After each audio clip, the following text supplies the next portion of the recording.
Hi, today we're going to talk about animation.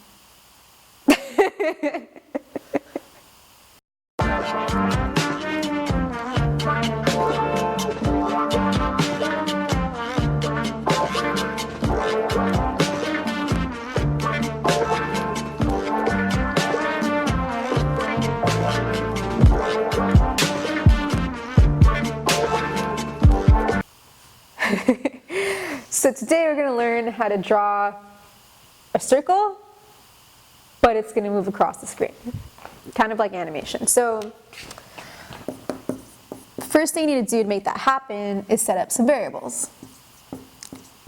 So my first variable is 40. 40 is a number and that's an integer, so that's what I'm calling it int.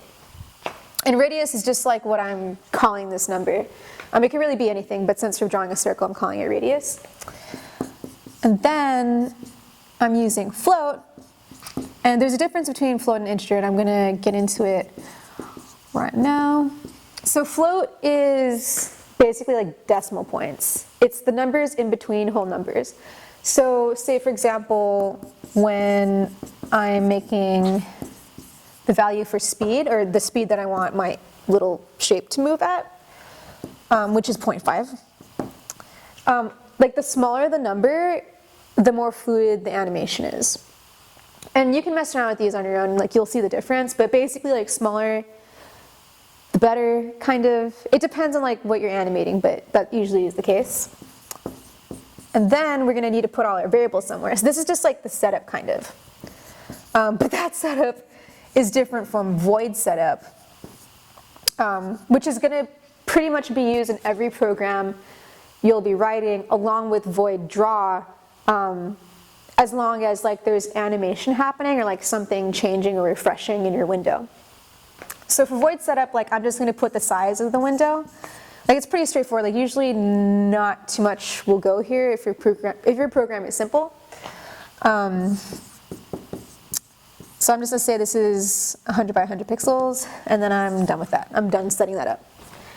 So the actual place in your program where the refreshing is like happening is in this guy, void draw. So draw just means that it's always going to be refreshing, which I said like 10 times, but I really want to hammer it into you because you need to know that.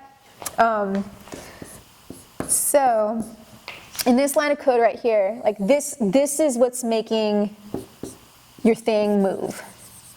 This right here. X equals X plus speed. So this is basically just saying that, hey, like X is where I'm at, that's where I'm starting, that's my place. And every time that this refreshes, I want it to have moved 0.5 pixels forward. So like as you can imagine, like 0.5 plus 0.5 plus like again and again and again is gonna make it like move across the screen. It's gonna like kind of move your little circle to where it wants to be. So after you've said that, you kind of just say, hey, I want a circle in this program, so I'm going to write ellipse. And, oh no, that's a comma. And then I want it to be 50 by 50 pixels big. 50 pickles big. And that's like basically what it's going to look like. So you might notice that it's kind of like dragging its own image across the screen. That's because we didn't refresh the background. So like all you need to do to prevent that from happening is add this little line of code like before your other things. Oh, you don't need an equal. But basically just say like, oh, that's my background color background. So as you can see again, it's not just like dragging its own image across everything. It's like a cleaner aesthetic. Maybe you are going for that dragging thing, I don't know. It's up to you. You're an emancipated individual. You know what you want to do in this program. But I'm just here to show you. And that's how you animate stuff across the screen.